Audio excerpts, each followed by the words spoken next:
I'm Jana Valakovic, for those of you who haven't met me yet. I'm with the University of California. I'm an extension forester for Humboldt and Del Norte counties, and really pleased to be with you on day 2 of this workshop, conference, virtual learning experience, whatever we want to call it.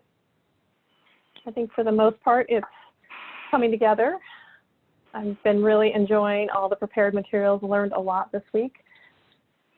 A great group of panelists bring wonderful information in. As I get started here, I just want to remind our sponsors, remind ourselves of the sponsors we have, which are the California Fire Science Consortium, which has wonderful science-based information and resources for all of us around fire, and the Northern California Prescribed Fire Council, and the University of California Cooperative Extension Program. So I appreciate all the support from each of those organizations to make this possible. If you're just joining us for the first time, you'll note in your screen that there's a chat box where we are putting an introduction as to where we're coming from. And there's also a Q&A box where we can ask questions directly of the panelists. So the chat is more for comments and the Q&A box is more for questions.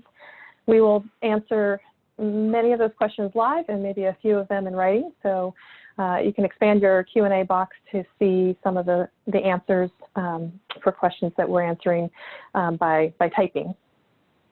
So again, we're here to assemble a group of folks to improve skills and perhaps marketable skills, to learn some more about using prescribed fire in forested settings. And I think over yesterday we got a good sense of some of the science and some of the opportunities, as well as some of the assistance programs that are available.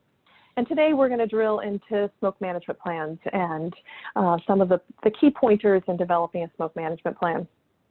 And while we originally designed this program for an in-person event in the North Coast, and you'll note that for today's program, our speakers are primarily coming from the North Coast, the ideas are applicable throughout California.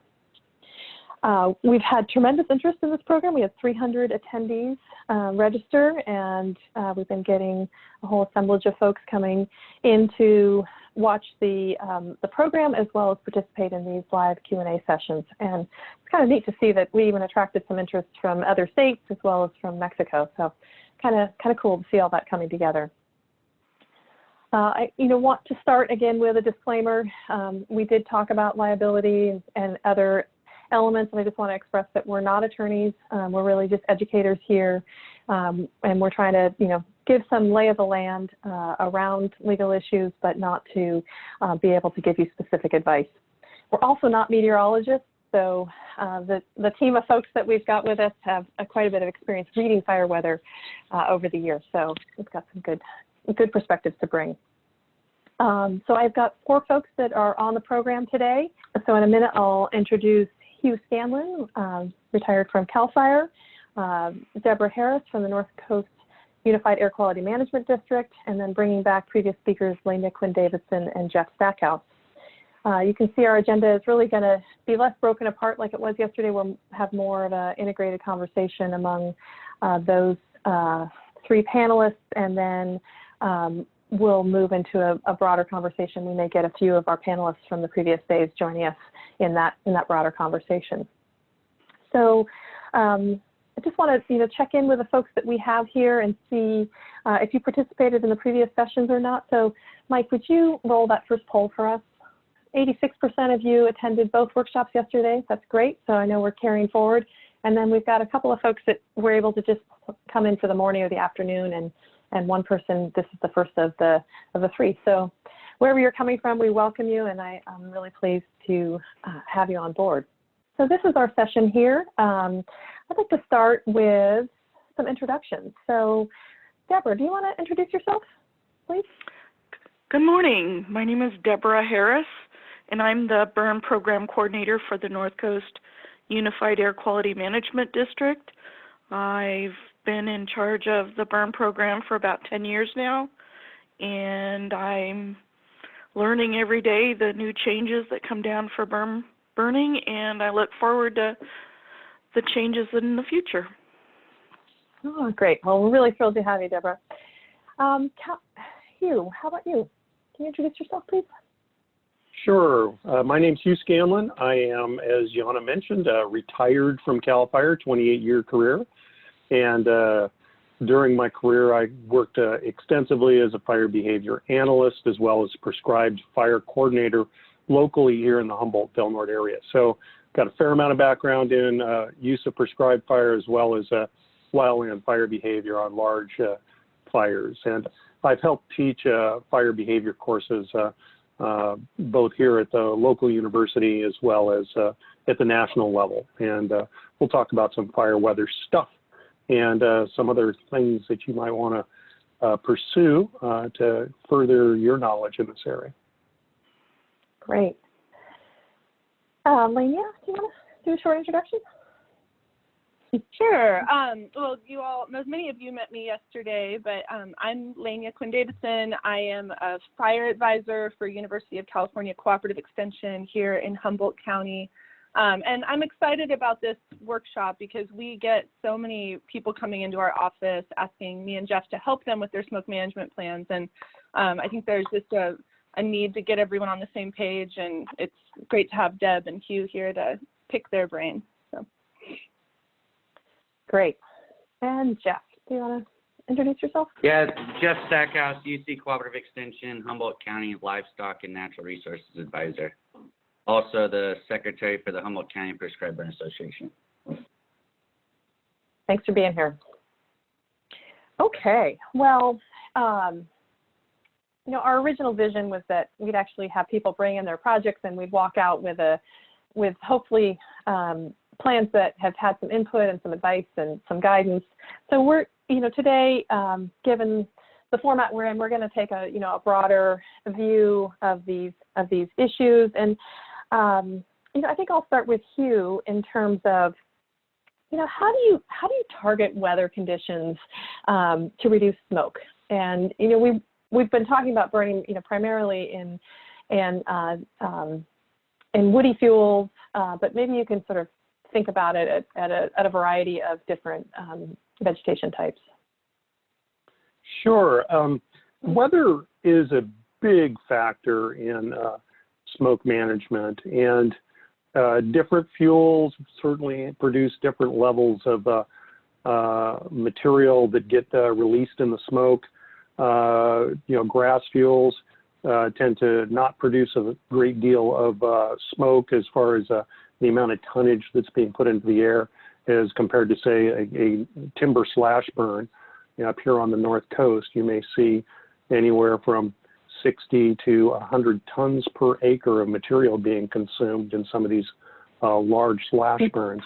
Whereas, you know, for a grass burn, you may only have a ton or two per acre at most being released.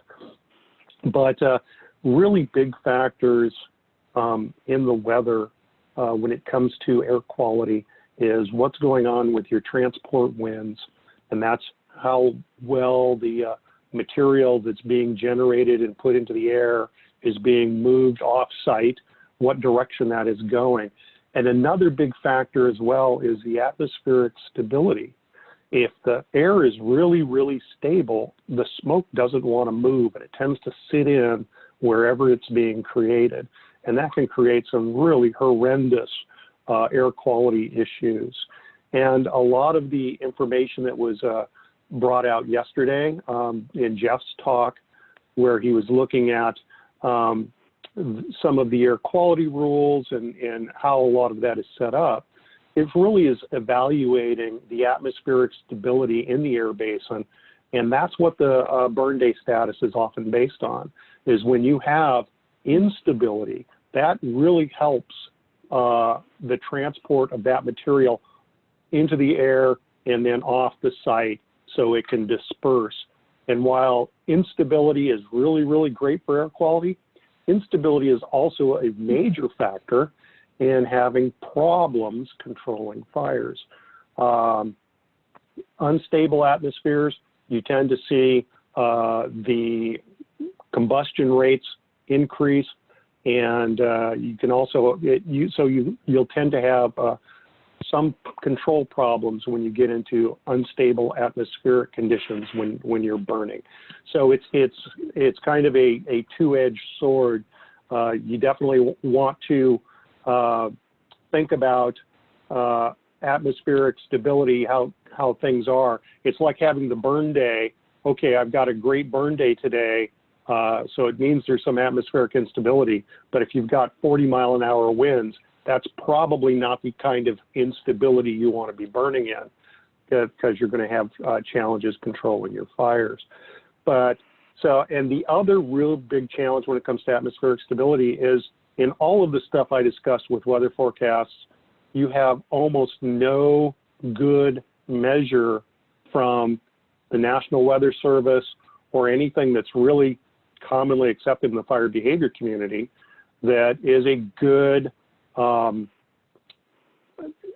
objective measure of atmospheric stability. There are some tools that are out there, but how good they are as measures of instability, they're not very precise tools. So I hope that gives you some sense.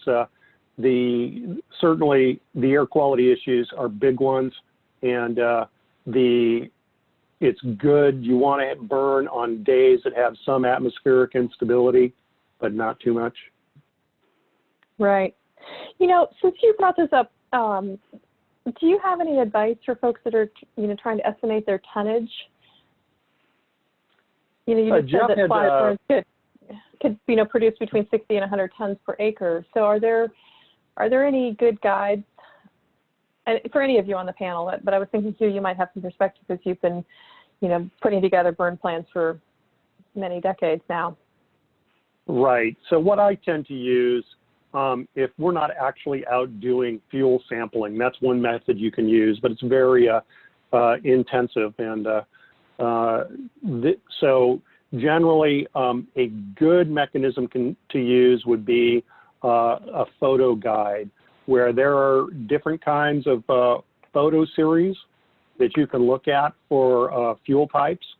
And those are areas where it gives you a picture of what that fuel type looks like, and it actually has been analyzed to give you a sense of how much fuel you have in the various different size classes in the area.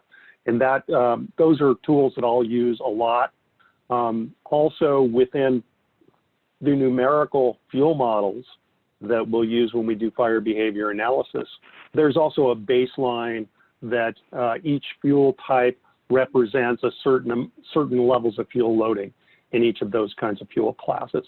And so I didn't want to get into depth on fuel models because there were a lot of them out there, but some of the really basic fuel models, they do provide a little bit of guidance on how much fuel loading you have out there.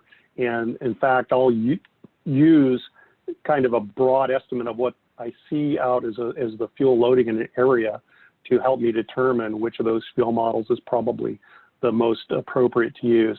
But a lot of that just comes from the experience of working in those kinds of fuels before and having a good sense of how they're, how much material you actually have on the ground. But yeah, photo series are good, and really the basic sets of fuel models, whether it's the original 13 fuel models that many of us are familiar with, or the Scott and Bergen 40 fuel models that came out probably about 20 years ago. Those are both really good tools to use. I guess one more follow-up question on that. When you're putting your burn plan together and then your associated smoke management plan, do you, especially in these timber fuels, given that many of these are 1,000-hour fuels, so they're big in diameter, do you assume, if you were looking at one of those photo guides, that all are available for consumption, or do you sort of restrict yourself in calculating potential tonnage exposure, being more based on what you think is likely to burn given the weather conditions in your prescription? That's a really good question. And especially when you start looking at your very large diameter pieces, I certainly don't believe most of those are going to burn. And in fact, a very small percentage of that material actually burns. And so I'll tend to look at what's going on in my smallest size classes. And, as we've discussed through this workshop, that small size class, that's what carries your fire front. So that basically we call them the 1 hour fuels, or the fuels that are less than 1/4 inch in size. And that's what carries your fire. And you start getting into the larger size classes, they really affect how the fire carries less, but they are certainly a factor in the amount of smoke that's generated, because as the fire has burned through the area, some of those fuels will continue to burn, whether it's the 10-hour fuels or the 100-hour fuels. Those will continue to burn. But I usually consider my 1 hour fuels and 10-hour fuels are usually going to be consumed, and the hundreds and thousands, much, much less so. And that's largely a function of the time of year you're burning and the fuel moisture that you would have estimated in those size classes. But it's pretty rare to see any more than 1/4 to 1/2 of those kinds of fuels consumed in any prescribed fire. We'll often see it in large wildland fires just due to the heavy fire conditions and, the winds and, temperatures and humidities that we experience in wildfires that we don't tend to want to burn in prescribed fire situations. Great. Well, that's good to understand how that meshes together.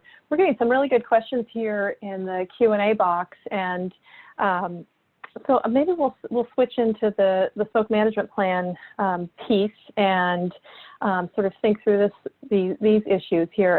And I will agree with this first question that's being submitted here, that I hadn't really thought about that you may have a longer-lived smoke management plan, and there may be an opportunity to amend that existing smoke management plan to accommodate a new element within that property.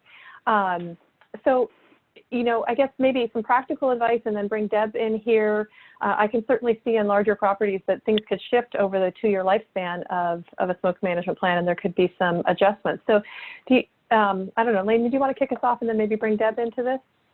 Yeah, sure. I think Deb will be the right person to talk about it, because really you can do an amendment to your smoke management plan at any point, but like in our district, that is going to take Deb's time. So you have to strike a balance between, trying to get it right the first time, and then not, I guess, what am I trying to say? You gotta strike a balance between getting your smoke management plan in so you can do the work, but not overburdening Deb by amending it constantly. So I don't know, Deb, you should add to that and tell us what best management practices you'd like to see around amendments. Well, everybody has opportunities, and I want to respond. And if you have an opportunity to burn in an area that's not on a plan, an amendment is certainly possible.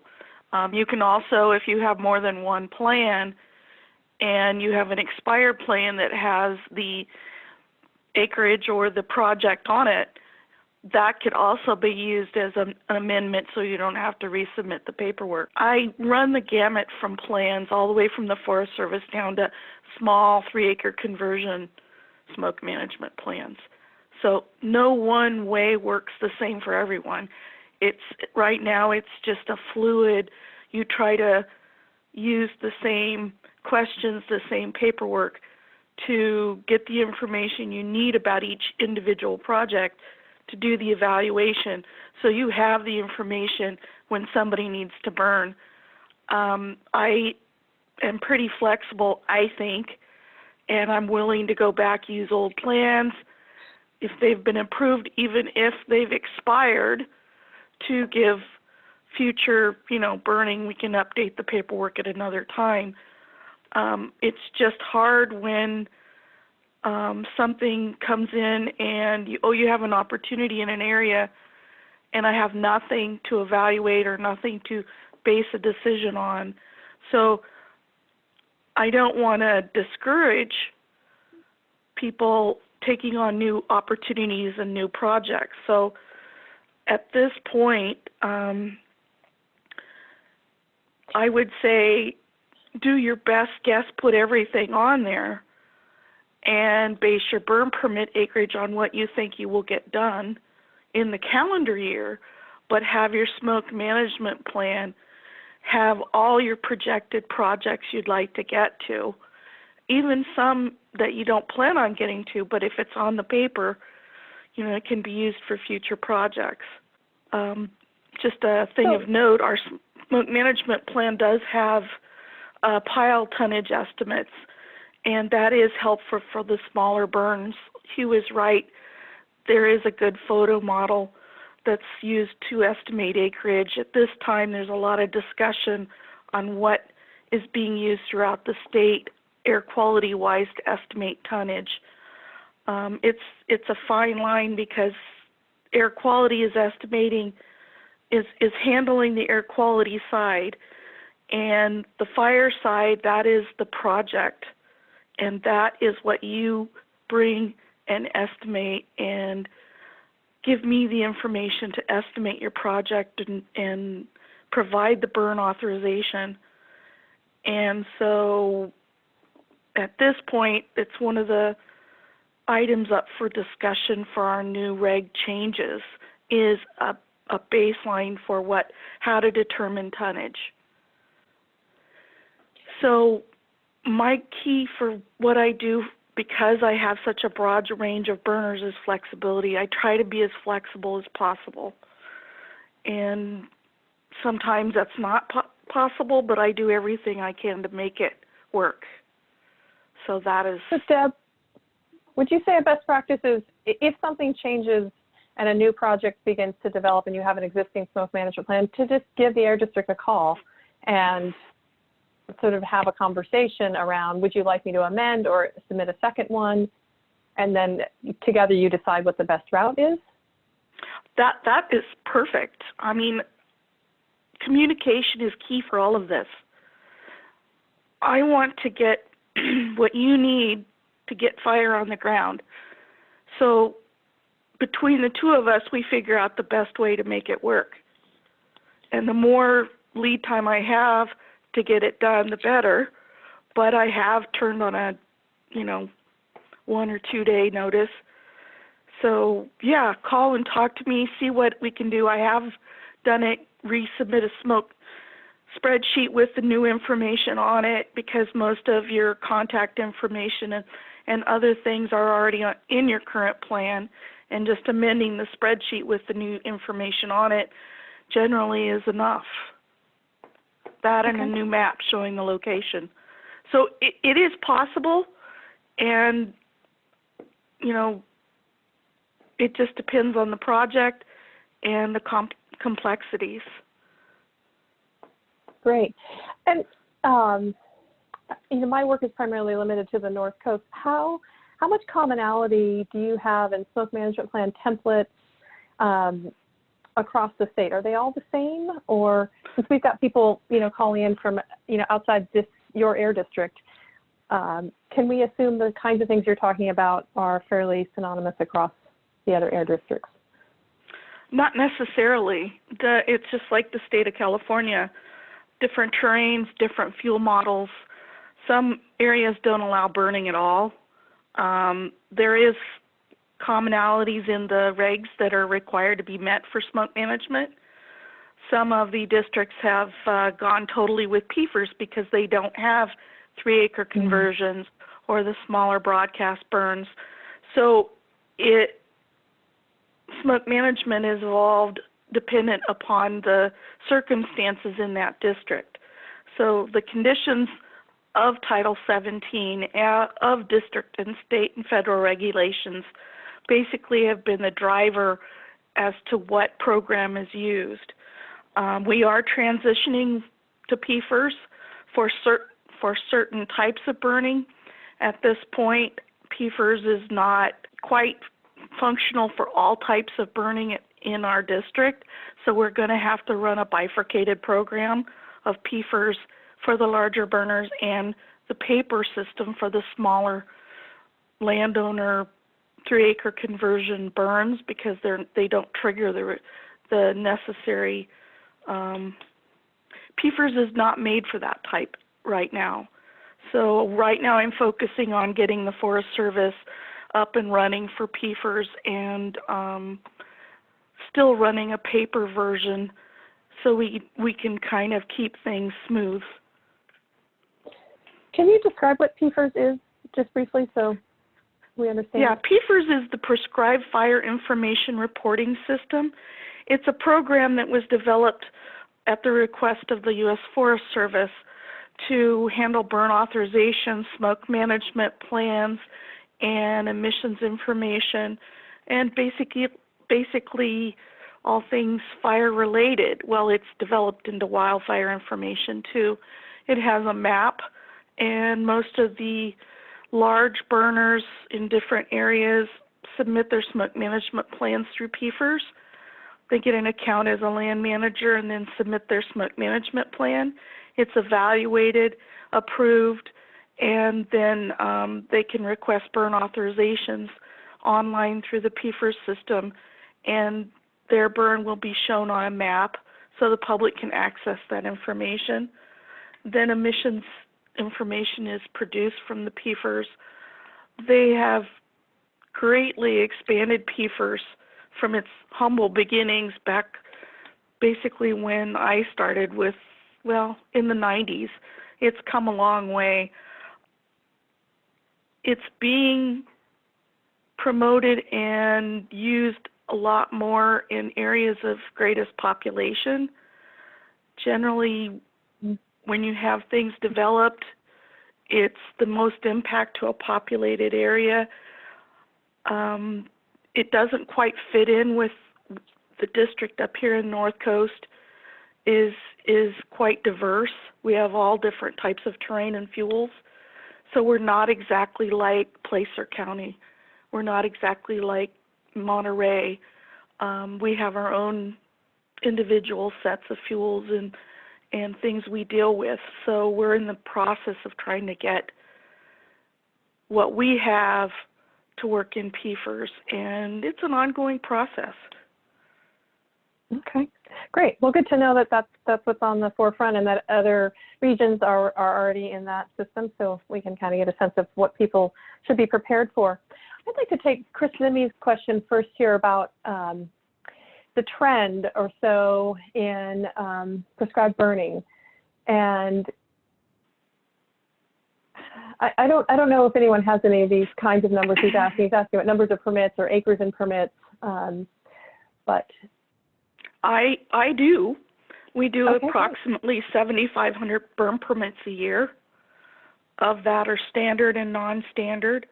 And the average, I haven't checked the average this year, but the average has been approximately 200 smoke management plan burns a year. And the most authorizations I've given for acreage in a day has been for 2,000 acres. I kind of keep track of the trends. We're one of the largest, we pretty much, the prescribed fire grant money that came along has a requirement for tracking of acres and tons of material burned and the amount of acreage authorized. And so we're starting to track that more.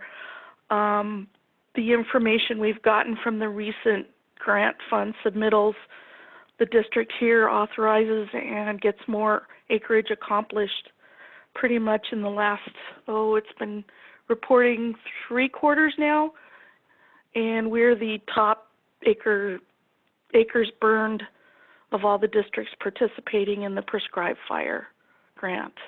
You know, it's going to get refined, but there's a lot of acreage that gets authorized that, you know, from the small burners all the way up to the Forest Service, BLM, the Prescribed Fire Council, the PBA, all types of landowners. So at this point, it's been growing, plus the training exchange. That's a yearly thing, and I've been involved in that for quite a few years, and we've really done some good work as far as monitoring them during those training exchanges.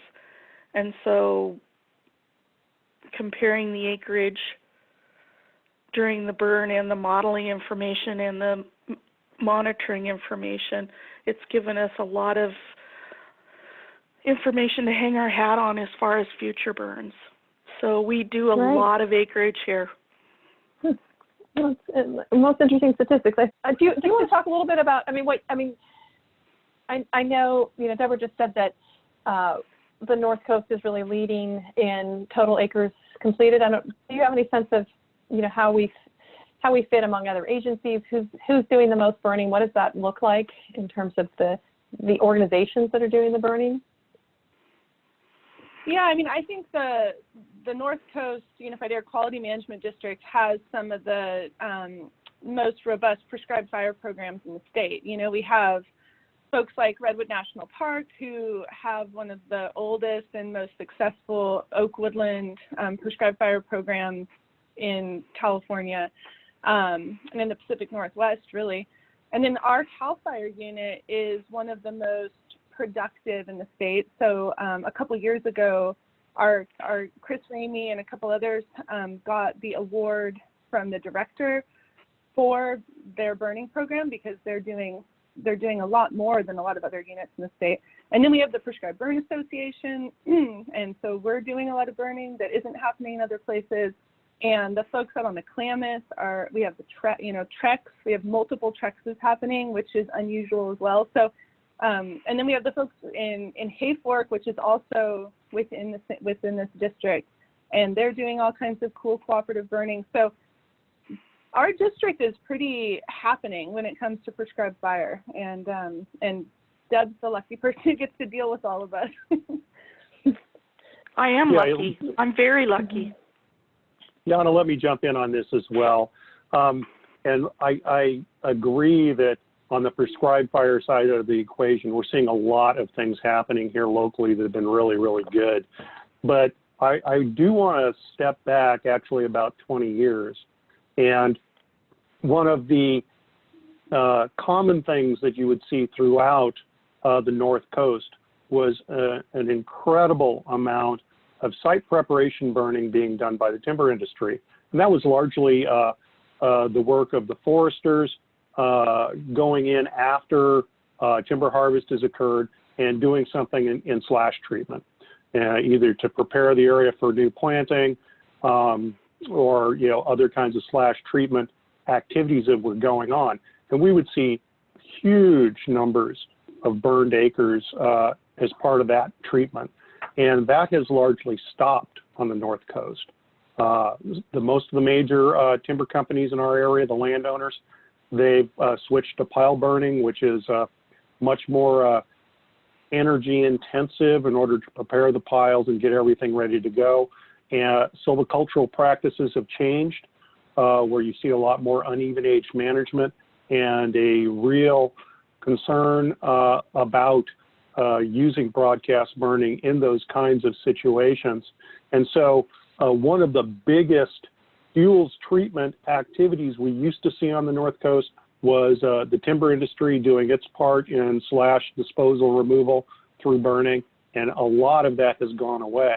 So it's sort of been a two-edged sword on that as well. We've seen a real decline in the number of treated acres from site preparation.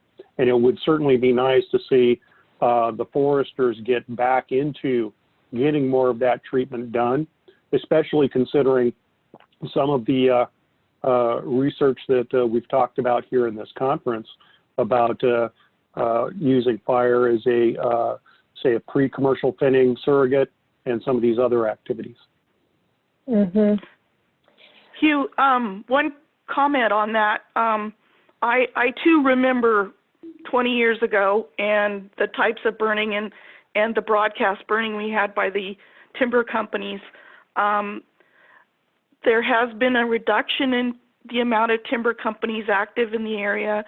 I am very much in touch with all the people that work for the timber companies that do the burning.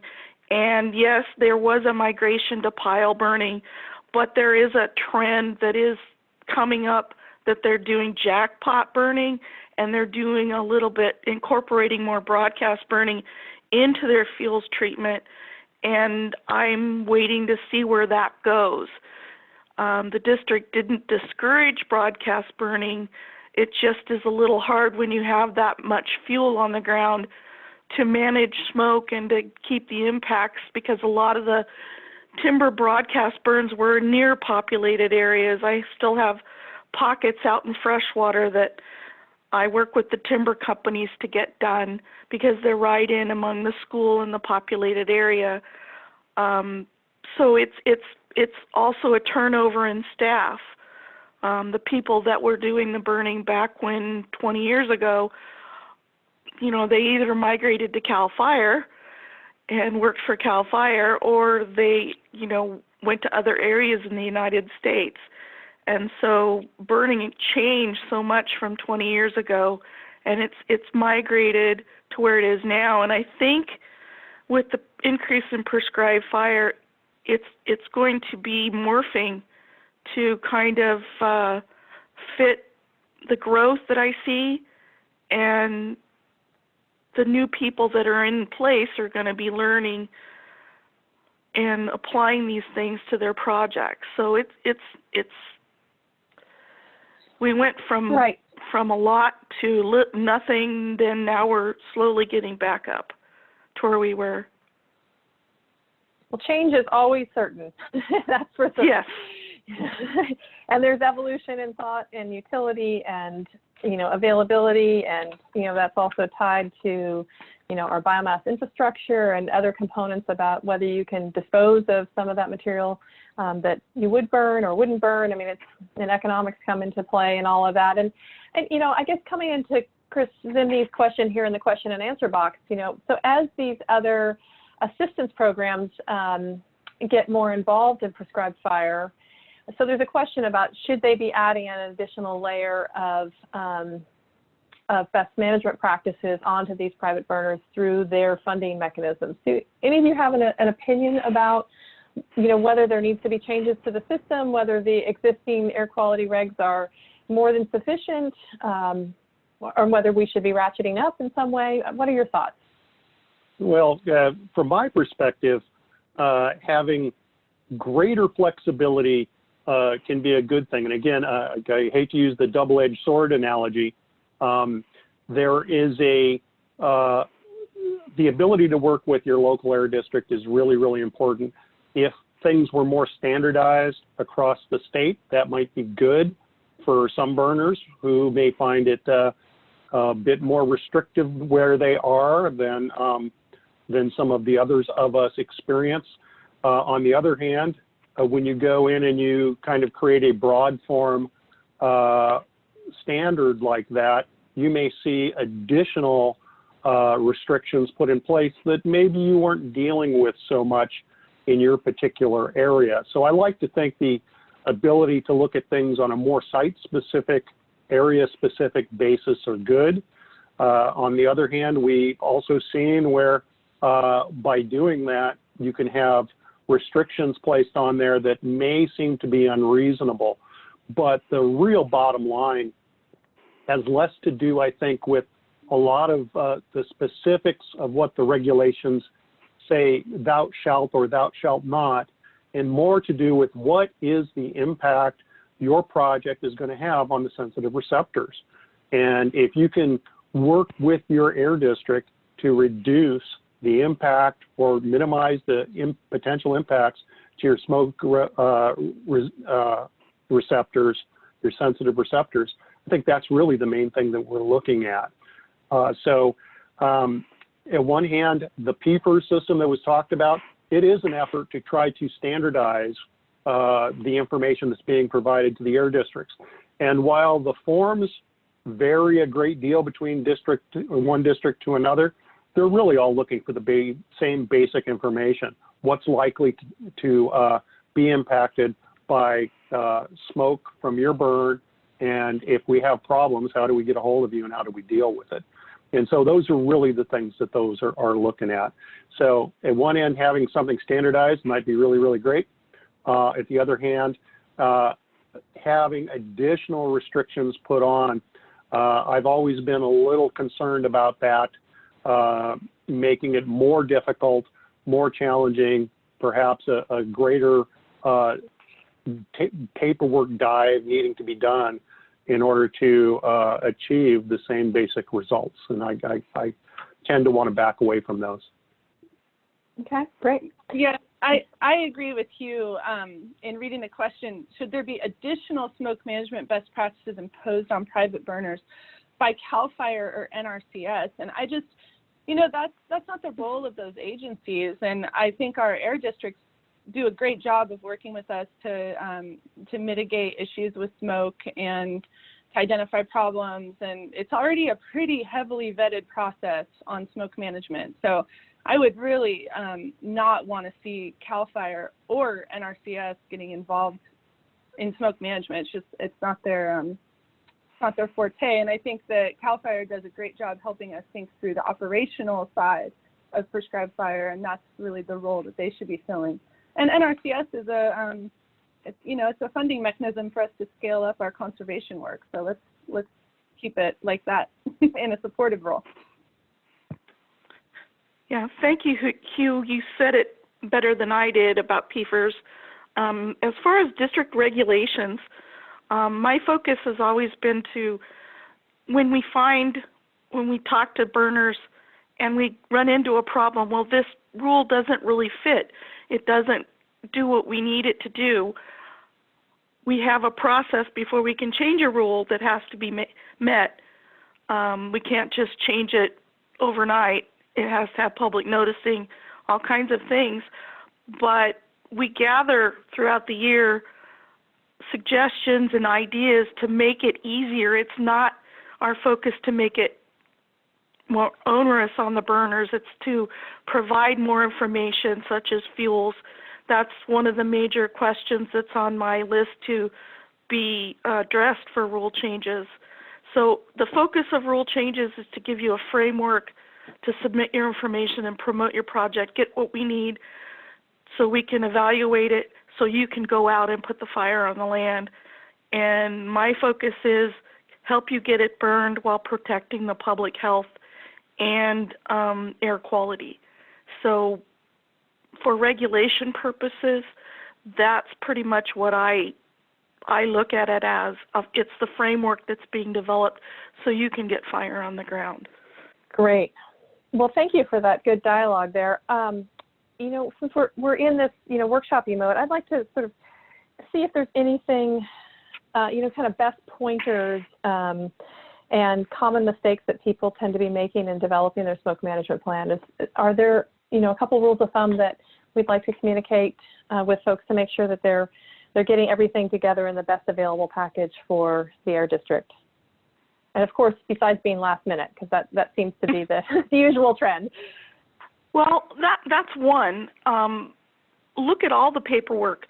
You don't know how to answer something, call me. If I can't answer you, someone at my office, if I'm not in, someone will, help you or get to me so I can help you. I get a lot of forms that all I get is one page with a few bits of information, and that's it. And so, like I say, I run the gamut from the Forest Service all down to the private homeowner that's a quarter of a mile from a school and has a 30 to 40-foot pile. So mapping is an important issue because you're presenting this to someone who is in an office. So you have to show me where you're at. You have to show me what's around you. A map is very important. It allows me to look down and go, oh, yeah, okay, this is what you want for wind direction. This is what you're comfortable with. I have even added wind directions for people who haven't put that in there so they don't limit themselves. I also put in there that other wind prescriptions can be considered if supporting information is provided. Fill out the forms. Put in your phone number, put in who owns the property, where the property is located, when you cut the material, if you're logging, if you're doing piles, what your estimated tonnage is. And like I said before, we do have a tonnage estimation little chart in our smoke management plan that has pile size and estimated tonnage, and that came from the Forest Service quite many years ago, and so we're evaluating whether that's still viable or whether we need to add another page with more information as far as how to estimate tonnage. There's some questions in there that provide confusion to people. What meteorological conditions do you want for your project? At the minimum, that means what wind direction you want, what maximum miles per hour you feel comfortable burning in, what your humidity you want, no inversions. That is the place for you to provide the information. So you evaluate where your project is. Like you have a school to the north, a quarter of a mile, and you've got logging slash to deal with. You don't want a wind that's out of the south that would blow the smoke into the school. So you want northerly winds to keep the smoke out of the school. So that's where you evaluate.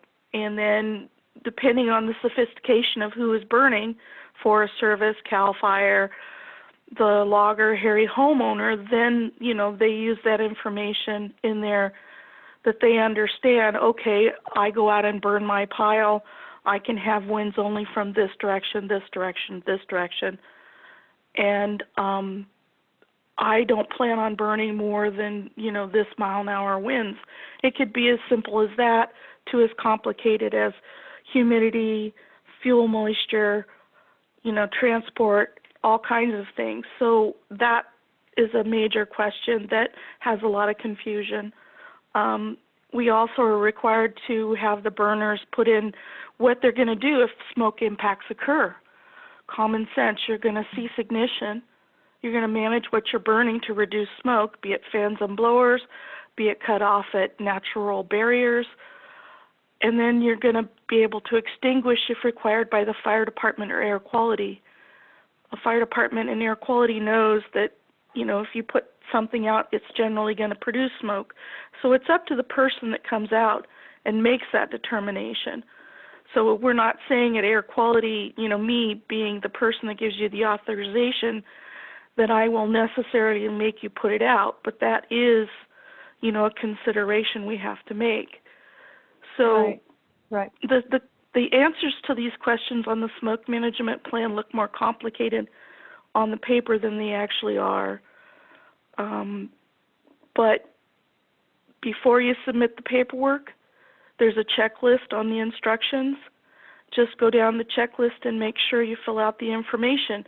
Like I say, if you have questions about the form, call. I'm always happy to help. We run up against quite a few smoke management plans for the same property put in by different individuals. So we're going to have some coordination and understanding of, who is going to submit for property owners and, how we're going to deal with liability when that time comes. And it's one of the things that's been considered for the reg changes. So there's a lot of stuff in play. But mapping, completing the forms, those are the things that are most important because it gives me the information I need to evaluate your project and get you out the door as quickly as possible. That's great, Deborah. Thank you for giving us a good look at those. We're very fortunate to get to work with you in our district here. Jeff, if you're out there, I'm wondering if you might want to take this question that's in the Q&A box. And it's getting a bit into what Rob York was talking about yesterday about how limited natural condition burn windows can be limited by non-weather related factors. So I think it's really a scaling up question, about how do we better overlap these burn windows to get more fire on the ground? Do you have a vision on this question that might be? Yeah, there isn't really a great answer, I don't think, to that question because it depends a lot on year-to-year variations. And what Rob was getting at is that oftentimes in our shoulder seasons, we have, conflict with, red flag warnings in other areas across the state and massive fires occurring in, other areas across the state. So, for example, a few years ago during the Thomas fire, which is way down south in Ventura County, everything was halted in Humboldt County, and we had, snow in our high elevations, already had 6 inches of rain, and we were hoping to burn some small oak projects, right? So and that might not even be the best example just because of the weather on that one, or the time of year on that one. But I think the conversely, this last year we had fires down in Sonoma and Marin County, and we were planning a fire in Humboldt County.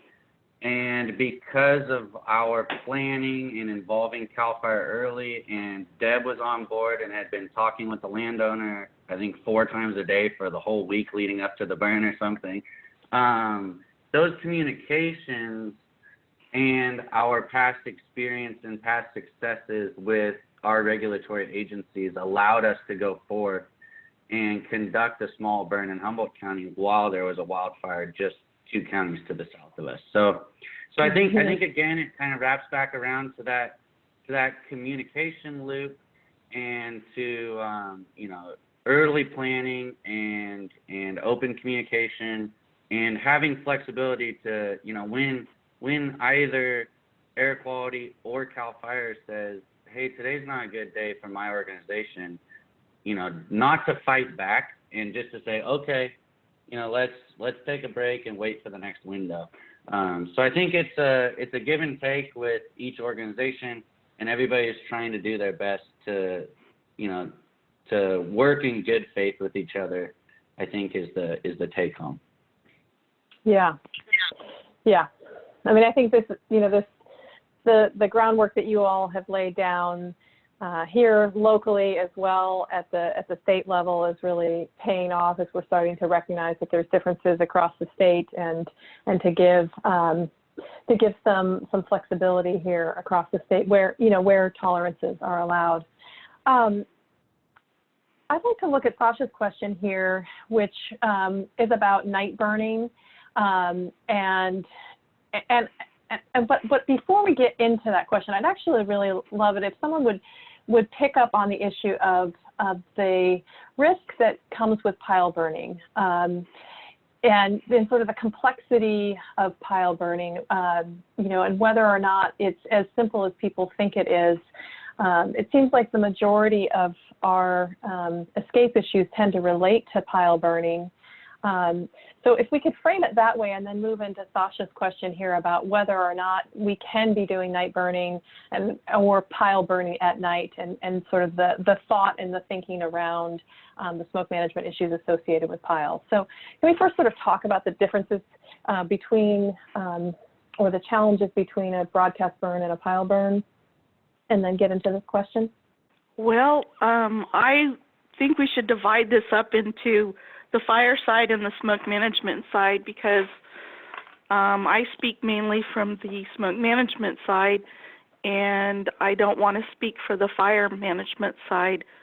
As far as air quality goes, we used to have night, burning at night for the broadcast and things, and that practice pretty much went away. So it's been quite a while since we've had something like that.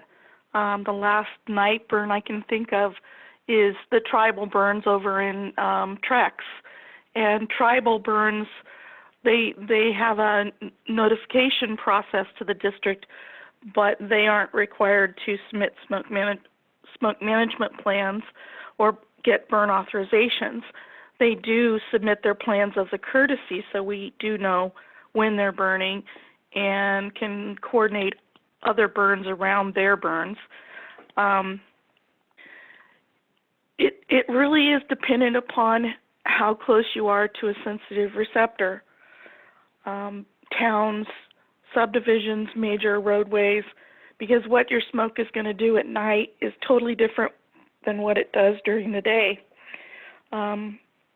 It's been so long since I've dealt with a night burn. I'd like to have, a little discussion with the burner as far as the time of year and the parameters, and just see smoke management plan burns don't go out at sunset. They continue, but you're not actively burning at night unless it's a wildfire or you're doing burnout operations. So it's a coordinated effort between the district and the burner, and the night emissions are considered for the smoke management plan. So you get most of your ignitions done the warmest part of the day, and there still is smoke production at night. But if night burning acreage other than wildfire is requested, then that would be something I would speak with the burner on, and then coordinate with my supervisor, and then get the questions answered as part of the smoke management plan. Okay, Yeah, so it sounds like it's within your discretion. Go for it, Hugh. Yeah, Pardon? and from the fire behavior side, night burning has a number of distinct advantages in that you tend to get lower flame lengths, slower rates of spread. Things seem to be more manageable. Eamon brought this up yesterday, though, too. There's definitely hazards associated with night burning, especially when you're dealing with snags, and areas that it can be very difficult to travel through, and having poor visibility because it's nighttime. Those can be real issues. But the main factor that we see on the North Coast that will limit night burning is that we have very good humidity recovery most evenings, which means the humidity comes way up. And when it comes up that high, you may in fact not be able to be successful in burning in the nighttime because you've just got, your fuel moistures have gotten so high that the fire really doesn't want to carry through those fuels, and all it will do is sit there and smolder. And as Deborah said, yes, things are very different at night with what happens with your smoke. Smoke flows like water does at night. We tend to get downslope and down canyon winds on most evenings. So as opposed to your smoke rising up and clearing out from your area, it will start flowing down the slope and down towards your drainage bottoms, and then will end up flowing out kind of like water does. And it looks a lot like a fog kind of in some of these lower valleys. And unfortunately, that's where most of our sensitive smoke receptors are. So there can be a lot of disadvantages and challenges for smoke management when it comes to dealing with night burning. So you really have to be very selective in where you use that, and recognize that your burn window, while may not be as wide open as it is in the daytime when you're doing those kinds of burns. Okay, great. Sorry for my confusing question there.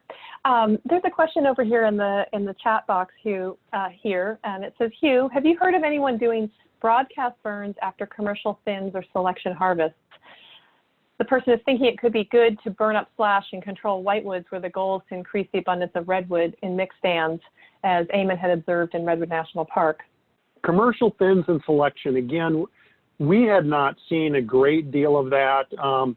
One of our large timber landowners in our area, Green Diamond, had a very active prescribed burn program.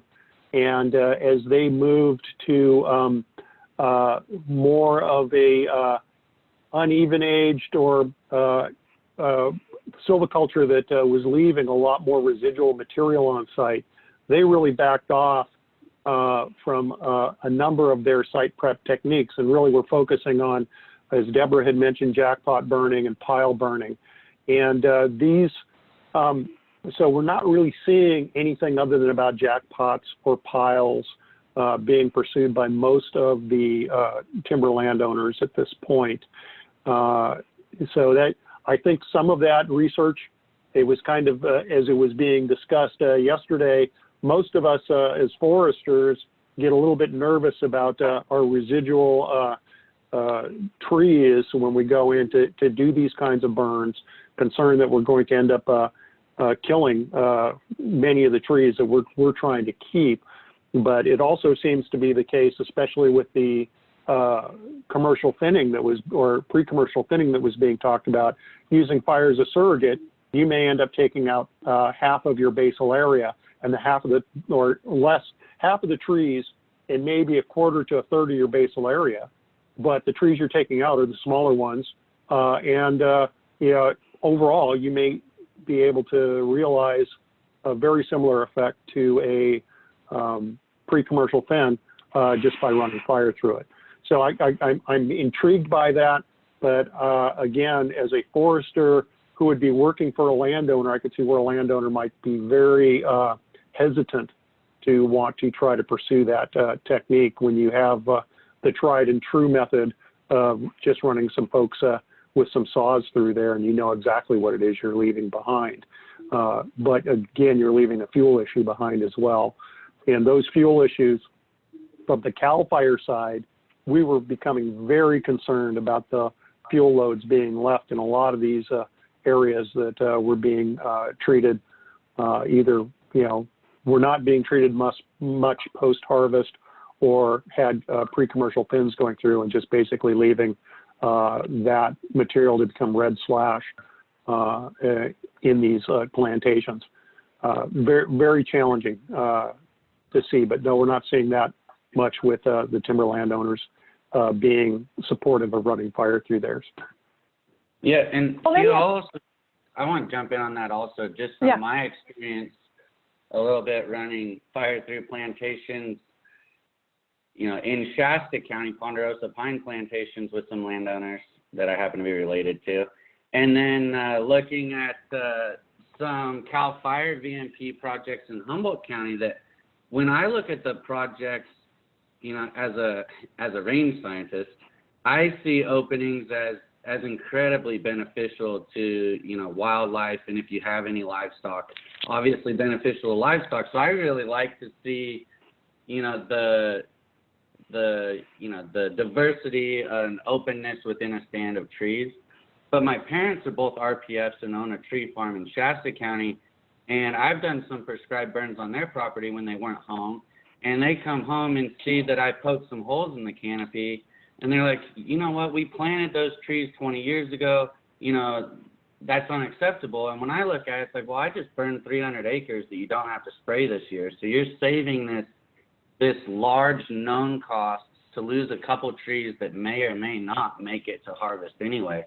So I think that it's really important. And then similar situation I saw in Humboldt County where CAL FIRE Chris Ramey did a kind of absolutely beautiful burn. And then I got toured around by the landowner, and the landowner said, well, I'm really disappointed. I'm not sure I like this burn. It was 1,000 acres, and he had one flare-up spot that killed some, maybe 10 or 12-inch redwood trees that the landowner had planted, and he was upset that, that small patch of trees died. But when forest practitioners look at a stand, they really need to be willing to accept some loss of trees that they would rather have not lost. So when you go in with saws and mechanical equipment, it's going to cost a heck of a lot more money, but you get to choose every specific tree that stays and every specific tree that goes. And that's just not the reality of using fire in any stand, in my experience. Right. And what I'd like to do is sort of open it up to the chat box here and see if folks can also talk about some of the projects they might be doing in forested settings, because I think we don't have as many examples here in the Coast Range with using fire. And, some of the real work that Eamon is doing at Redwood National Park is something that we can look to. But there may be other examples throughout the Redwood Range and the Coast Range that we can share some information about. And learn from the work that's happening, more interior and in the Ponderosa pine systems. There is, also work that's happening in Orleans, for example, and, there are a number of burns that are happening in a variety of settings there. So, as we start to think about wrapping up here a little bit, gaining skill, gaining experience. Hugh did a wonderful job with outlining a whole host of weather resources, and we posted up Hugh's talk on the website. So if you want to be able to go in and get those links live, or not live, but be able to see them, his PowerPoint is available, so you can get there. So Hugh, talk to us about weather and where are good resources for us to gain more experience. Certainly the National Weather Service site has a great deal of information. It doesn't matter where you are in the country. You can get a lot of really great localized information. and I did talk about that rather extensively. And that is really one of the key sites I go to just to see what's going on, what I'm likely to see. You know, when I'm working with Prescribed Burn Association, we may be burning in some place in southern Humboldt or some other area. I can very quickly have a very good sense of what we would expect to see for weather in that area just by pulling up that site and kind of navigating to the area where we're going to be burning. But if you're really interested in having a strong, solid understanding of fire weather and fire behavior and how it ties into this, there's another resource that's available out there, and we've talked about as you go through and you're trying to expand the amount of training you're having, there's these S130, S190 classes that are available online. That's kind of the basic firefighter class. There's also an S290 class. It's Intermediate Wildland Fire Behavior. It is available as an online course, and it will go into great detail on weather factors associated with fire, as well as how to do some of the calculations and some of the basic fire behavior work. And so to really get a good sense of how the weather, whether it's winds, clouds, all of those kinds of factors, tie into what you're seeing with fuels, how you start picking fuel models, and then how you start combining the information together to give you a good base level fire prediction. The S290 class is a really, really good place to start. You can do the whole thing online, and it was actually developed through the National Weather Service's fire weather folks. And so it is a great resource, and I recommend, if you're interested in doing that, to look at that. You can also find S290 classes that are occasionally offered through your local fire agencies. Those can be a little bit harder to access sometimes if you're not affiliated with a fire department, though. But really, those are really, really important tools. And again, it's hard to say you can never have enough weather information. You certainly can have too much, but for the most part, that's not usually the problem that we have. So good weather information helps you all the way from how your fire is going to burn, which direction your fire is going to go, to what's going to happen with your smoke and whether you're going to have problems with that. And how long, how much of a commitment is the S290 class? The S290 class is designed as a 40-hour class. Okay. However, when you go through and do the online version of it, you can usually get through it in a couple of days. Okay, great. And Donna, can I add something about that? So S290 is a prerequisite for the California State Certified Burn Boss program. And so I just wanted to let you know that the requirement, if you were actually seeking that certification, you would have to take that class in person. The online version will not meet the prereq requirement. So if you're at that level and you're thinking of pursuing that and taking that class, do try to find an in-person version. Okay, great. And where might those in-person versions be offered? Well, like Hugh said, it's harder to find, and it could be your local fire department, or like for us, maybe Six Rivers National Forest would be hosting it and would be willing to let you take it. It's not an easy class to find, which is problematic. So, right. It is a base class that is taught at the California Cal Fire's Fire Academy for all of the Cal Fire engine operators and the like. So we don't see that class offered a great deal from Cal Fire anymore, where we used to offer it pretty regularly because it's already taught in their academy. But as Lenya says, contact your local U.S. Forest Service training officer. A lot of times they'll know where these classes are being offered.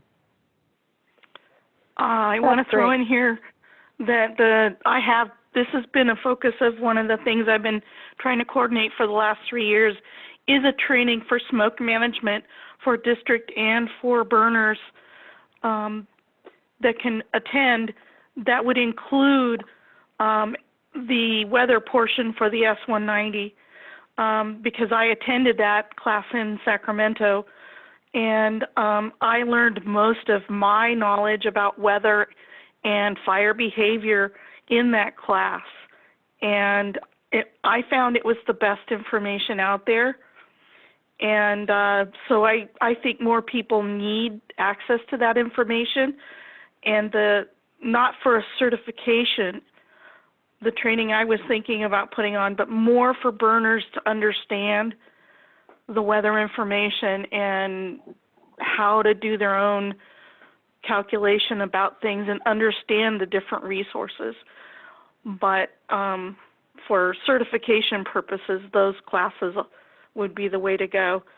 But an informational training for smoke management on a district level, that would help us all get together and talk about weather and what's needed to grow the program. So that's one thing I've been pushing for quite a few years on the state level. Right. Right. Hey, Lenya, maybe you can answer this question about why for the CARX, the Certified Burn Boss program, you would need to do the in-person class versus an online class. Is that just to guarantee that the actual person took the program? No, no, it's actually, so this was kind of a point of contention, or, well, not contention, but a lot of discussion on the Curriculum Development Committee, because the people who are going to be pursuing this certification are private folks who are going to have to likely take work off, pay for these classes, and it's a big ask. These aren't people who work for fire agencies and get to go to trainings for free. So there were a handful of us who were really pushing for the online content to be to meet the requirements for the prereqs, and we did come to agreement on S130 and S190, as you can take those online, and that's fine. S290, the in-person version, so you heard Hugh say that's intended to be a 40-hour class, but if you take the online version, it's just a couple days, right? So I think that really speaks to the concerns that some of the people on the cadre had, which is that the online version of S290 is nowhere near the quality as the in-person version.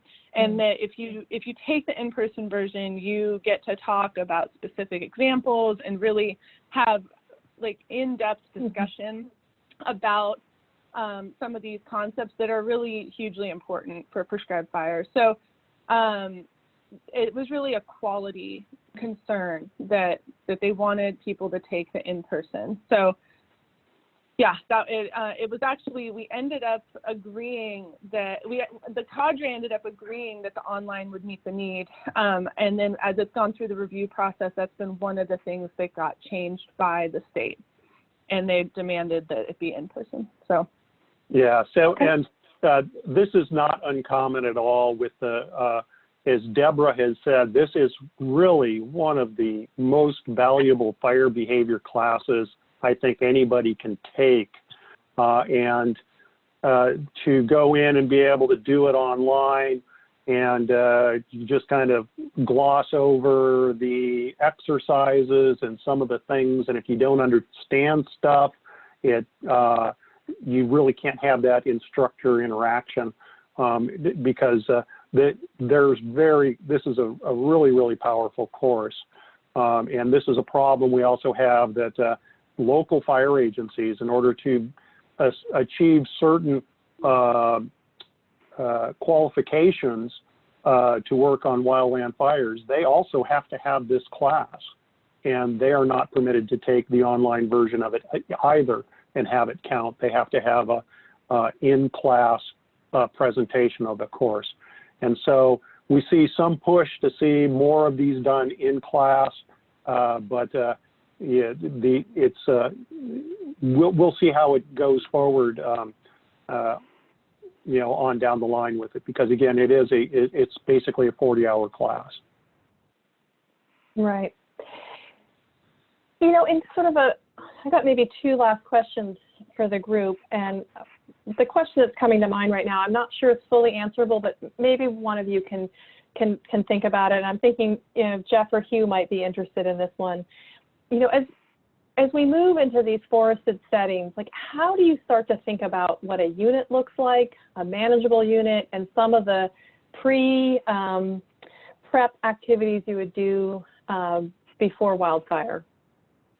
Like how do you start to develop that search image? I mean, I think we had a great comment yesterday from Eric Knapp, started saying that every forest management unit is a burn unit. Think of it in that way. So can you help people visualize some of this, or how to begin to wrap their mind around it? Yeah, I'll certainly start with that. And I often will look at roads, rivers, and ridges. Roads become very good fuel breaks in most cases. And a lot of times you'll have your roads located along ridge lines. And those are by far the best ones to be able to use. When you end up with roads that are not along the ridges, but they're mid-slope, those can be a little bit more challenging to try to use as control lines, because fire can very readily get across those kinds of roads if you've got fuel both above and below the road. Because the fire will tend to want to burn uphill, and so trying to use a mid-slope road can often be can occasionally be a challenge. But again, it's roads in most cases are almost as effective as a single blade dozer line. So a road is not a bad thing to have, providing ingress and egress to an area. Rivers, water courses, especially wet water courses, have a lot of just natural control ability as the fire backs down into these. If conditions are moist enough, a lot of times you can't get a fire to even carry through and across a water course. On the other hand, water courses can be very challenging if you do have fire in them and you're trying to hold it along a water course, which is something we do not usually want to be doing. So I'll try to look, the best ways to look at these are ridges and just kind of those natural ridge lines as they go down, and try to use kind of those areas as the basis for most of the burn blocks that you consider putting in, especially if you've got roads that work around those. And those are by far the best because you have the minimal amount of site prep that needs to be done, and you can go and include those. But there are also other issues of what else do you have in there that you don't want to have burned, because those can be things that you need to consider. Certainly, you don't want to necessarily burn structures in the middle of those kinds of areas. But on another level, a lot of times, fence lines can be very susceptible to fire as well. And if you've got wooden fences out there, or worse, plastic fences, they're not going to hold up to fire going through those areas. So you need to think about what other kinds of infrastructure or other issues, water lines, those kinds of things that you may have in your burn block that are going to require you to have to do some additional stuff, or it may in fact make it not practical to do that burn in that area. So a lot of things to consider. What do you've got in there? What is it and what your goals and objectives are, what you're trying to burn? And then what's going to be the most effective way to burn that and be able to ensure you're hanging on to it. Those are the things I think about. Right, great. I've reached out to you, Jeff. Is there anything you want to add to that? I think Hugh did a great job covering it. I'm glad you hit on the water line too, because that's the thing that was in the back of my mind the whole time you were talking.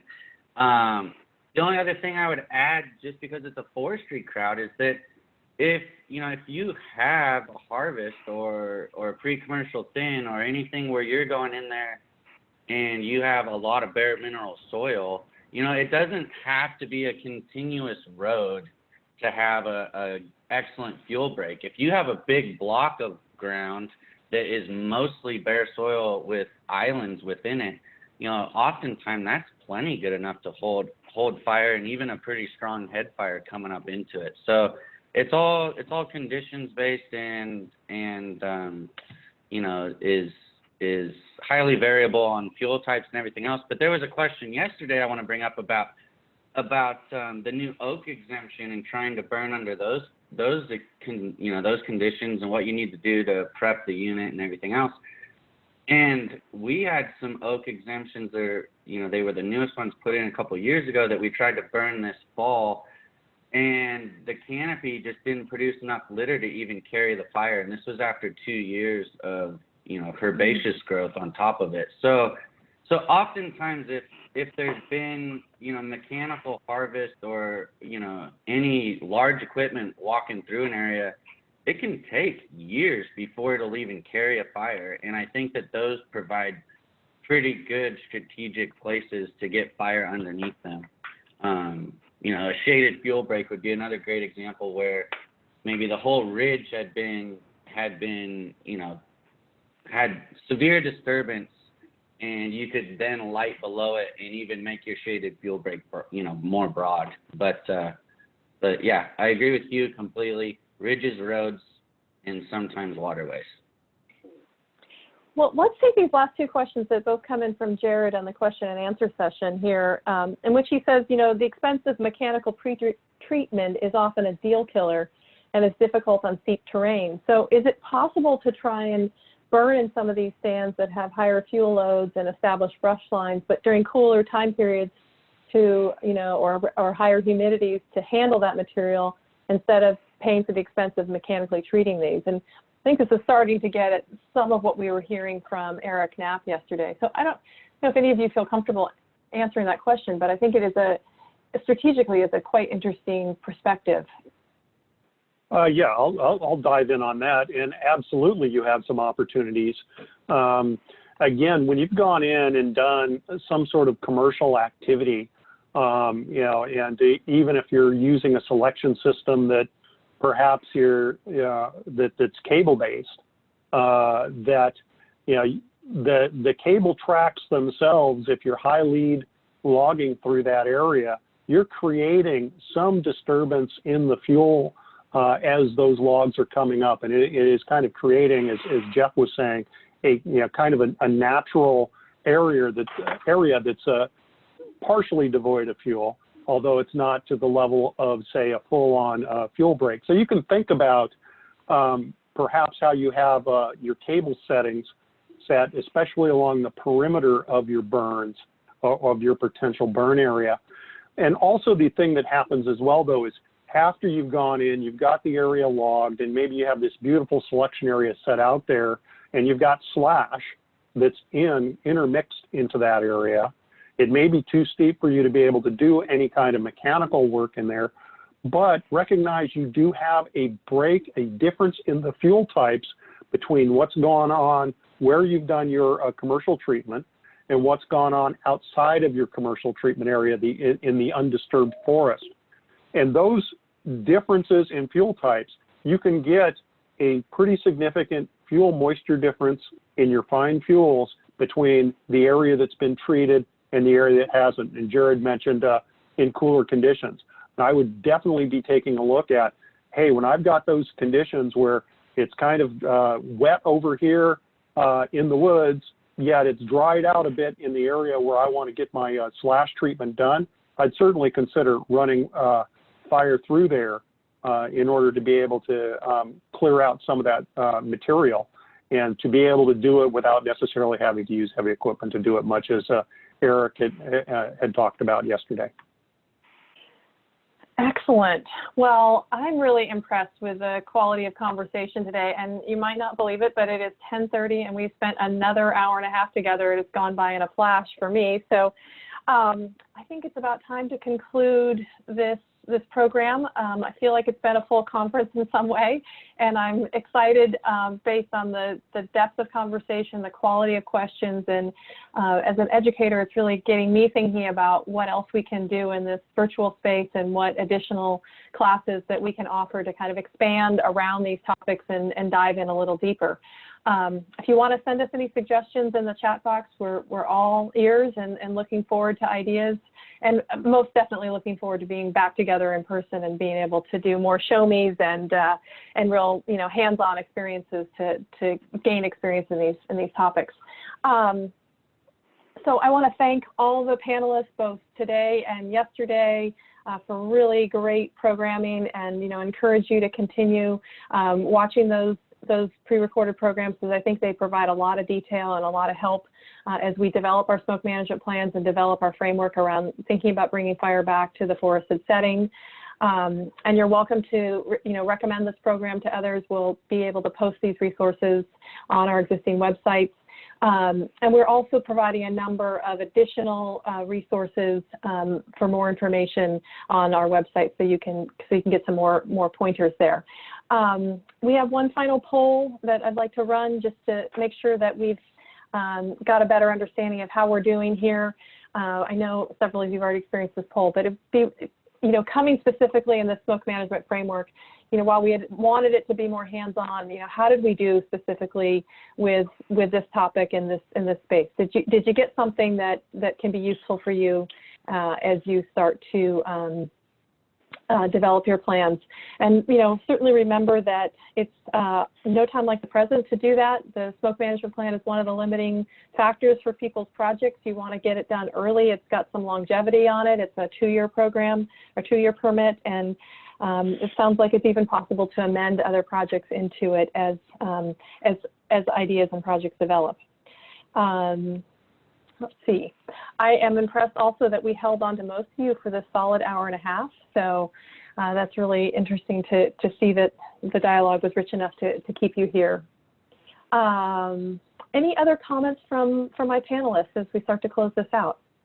So there's a lot of really good information here, and I have no doubt UC Cooperative Extension is going to be involved in some of the further solutions as we try to continue some prescribed burning practices. Thanks, Hugh. That's kind. All right, I'm going to end the polling, and I'll share the results if you would like to see how we've done here. I'm pleased that that most of you think that we're doing all right in this framework, and that the information was good, and that this will be stuff that you can use in your own work. Again, I'll just conclude where I know we're in a public health crisis right now, but I think we're about to go into a public safety crisis real soon. When it starts coming into fire season, it is really dry this year, and so I hope you can continue to plan and execute your projects so that we can both increase the resilience of our forest stands, as well as the ability to protect communities and people, and also bring back the ecological benefits of fire to the landscape. So I wish you all a great week. Thank you for joining us, and we will be in touch as more information comes online. Thanks, everyone. Thanks, Yana. Thank you. Thank you, Yana. Thank you. And thank you, Mike, for running the back end of this. It's Mike Jones from Mendocino and Jennifer Steenblock from the Humboldt office. Couldn't have done it without either of you. We've learned a lot in this process.